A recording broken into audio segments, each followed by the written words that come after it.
तुम बच्चों को आते हैं स्वर्गवासी बनाने,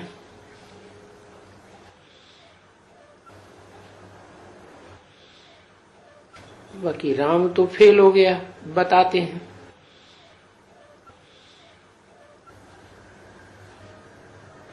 तो स्थापना करता हूं ब्राह्मण कुल की, फिर उनमें से सूर्यवंशी और चंद्रवंशी दो कुलों की स्थापना होती है।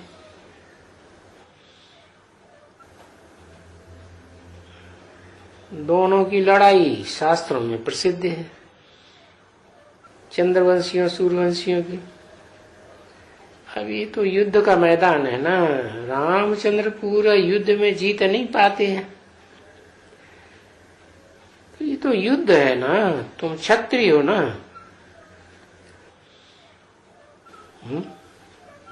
ये किससे कहा तुम क्षत्रिय हो ना?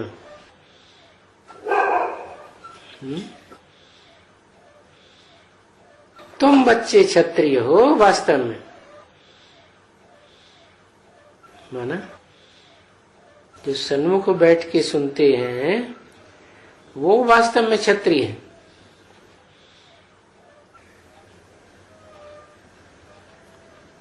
जो क्षत्रिय हैं वास्तव में, जो जीत पहनते हैं अच्छी तरह से, वो सूर्यवंशी हो जाते हैं। इसका मतलब पहले चंद्रवंशी, फिर पुरुषार्थ किया तो जीत पहन ली। कब जीत पहन ली?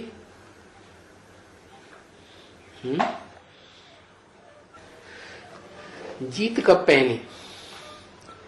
राम वाली आत्मा ने जीत पहनी क्या?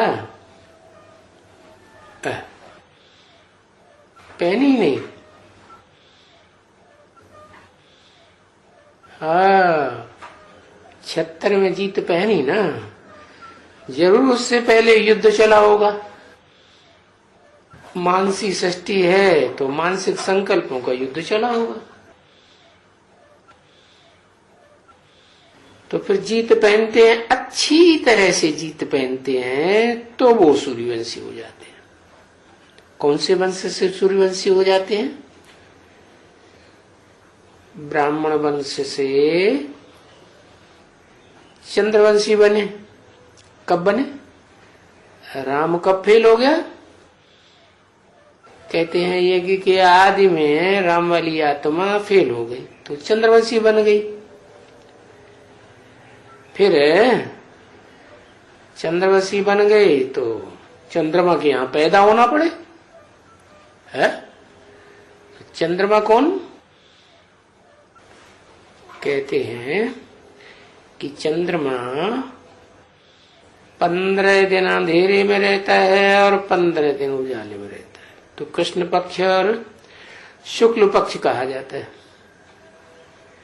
तो जो कृष्ण पक्ष का चंद्रमा है उसमें तो बहुत थोड़ी लीक रह जाती है, जिसको मुसलमान बहुत मानते हैं। तो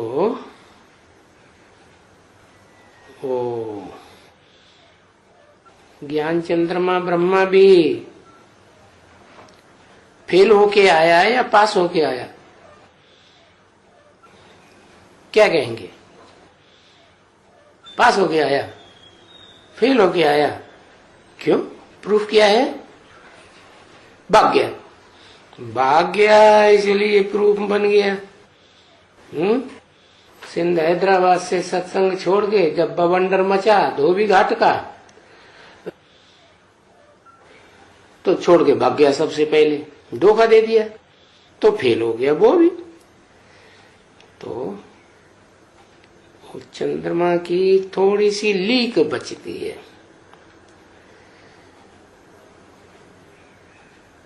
जो कर्म मार्ग से पास होते हैं वो क्षत्रिय तो है ही।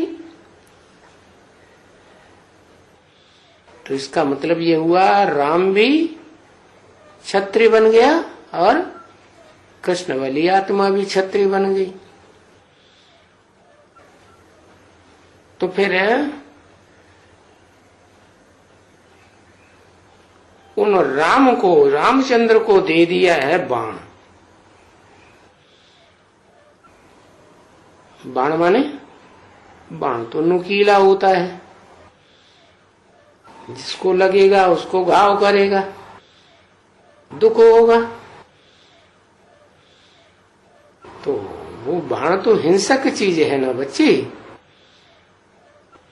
तो इसका मतलब बाण लेके आया है पूर्व जन्म से, धनुष भी लेके आया होगा, है?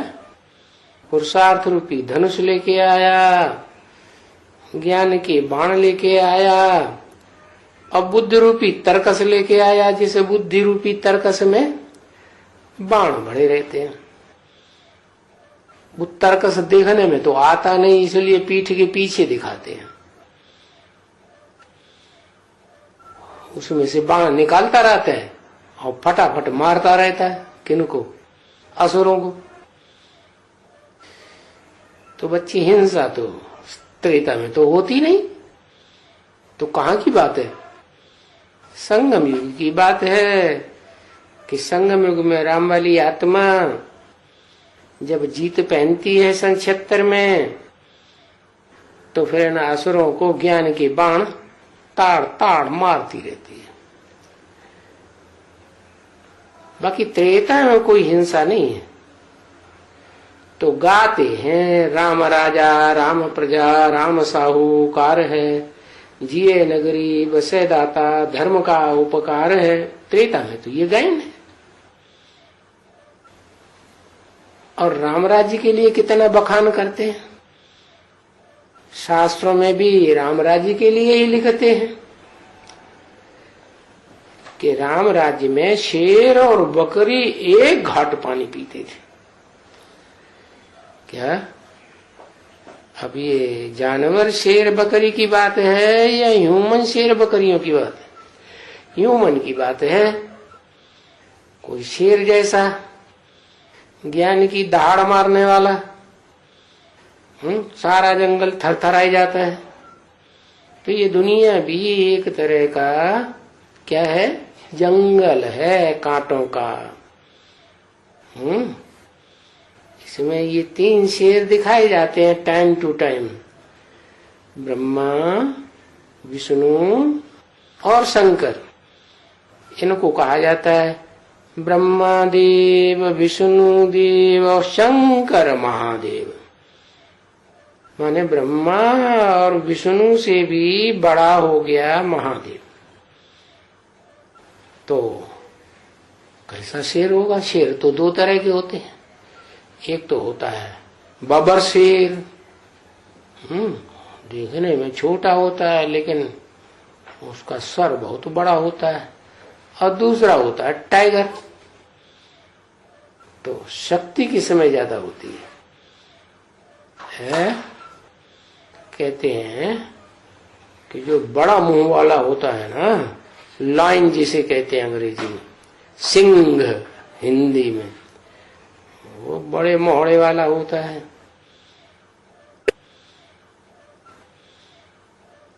उसको दिखाते हैं नरसिंह अवतार लिया शेर का सर धारण करके।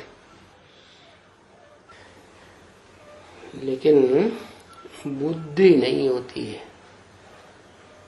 बुद्धि के हिसाब से टाइगर बहुत तीखा होता है। तो क्या कहें, है जो स्थूल शक्ति है शरीर की वो देखी जाएगी या बुद्धि की ताकत देखी जाएगी? बुद्धि की ताकत देखी जाएगी। तो कहावत है अकल बड़ी या भैंस। अरे भाई, अकल तो दिखाई भी नहीं पड़ती, इतनी छोटी होती है। तो वास्तव में तो वो जो टाइगर है जब शांत होता है तो छोटा होता है, और जब गर्मी में आता है, क्रोध में आता है, बड़ा मोटा ताजा लंबा चौड़ा हो जाता है। जैसे उसका शरीर बढ़ गया हो। तो भी कोई त्रेता की बात थोड़ी ही है, ये तो संगम युग की बात है। त्रेता में कोई थोड़ी हिंसा होती है, संगम युग की बात है। तो देखो सिर्फ वो जो दे दिया है ना, क्या क्या दे दिया जो हिंसा का कारण बन गया है? बाण, बाण दे दिया ना, तो वो बाण हिंसा का कारण बन गया। हाँ, उनके समय में होता था, ये होता था, आखानी बनाई दी है रामायण में। क्या के त्रेता में युद्ध होता था, बाणबाजी होती थी और बाण मार मार के घायल करके मार देते थे। अब ऐसा कोई होता है थोड़े ही, राम राज्य का इतना बखान करते हैं, दूसरी तरफ हिंसा दिखाते हैं। अरे राम भगवान हिंसा कैसे करेगा? तो बाप बैठ करके ये बातें समझाते हैं कि ये कोई शरीर की हिंसा की बात नहीं है, ये तो अंदर अंदर जो विकल्प भरे हुए हैं मनुष्य आत्माओं को, जिन्हें हम राक्षसी आत्माएं कहें, उनके विकल्पों को नष्ट करने के लिए ये ज्ञान के बाण हैं। तो उन राम को ये दे दिया है, हिंसक बाण दे दिया है। तो क्षत्रियों को तो बाण देते हैं और उनको बाण देते हैं, फिर काम कटारी किसको देते हैं? कौन से युग में देते हैं? काम कटारी द्वापर में शुरू होती है। जब से इस्लाम धर्म आता है तो दूसरे धर्म वाले होते हैं, उनको काम कटारी, ऐसी ऐसी बातें, ये फलानी, ये तीरी, ये सब दे देते हैं। तो रामचंद्र को, उनके बच्चों को, जैसे बाप होगा वैसे ही बच्चे होंगे, तो उनको ये लड़ाई दिखाई दी है। कौन कौन को? राम को भी और राम के फॉलोअर्स, जो भी क्षत्रिय बने हैं पहले पहले, उनको। तो फिर कथा दिखाई दी है, लव और कुश, उनकी भी लड़ाई हुई। किससे लड़ाई हुई? राम जी से लड़ाई लड़ी। वारे लव कुश अपने बाप से ही लड़ाई लड़वाते हैं, खुद भी लड़ते हैं और अपनी फॉलोअर से भी लड़वाते हैं।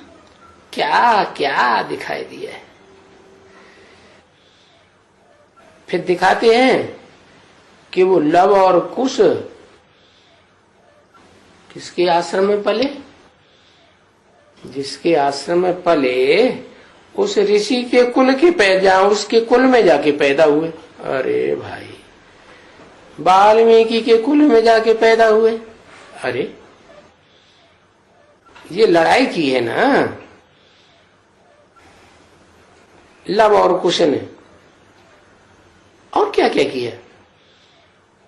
ऋषि के कुल से पैदा हुए, फिर भी ऋषि के पास अकेला ऋषि,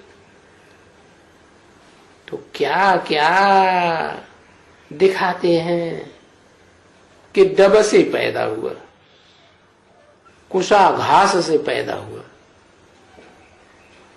क्या कुशा घास कैसी होती है? जिसको डब बताया नाम, नुकीली होती है, कांटा होता है, बहुत तीखा कांटा होता है। तो उससे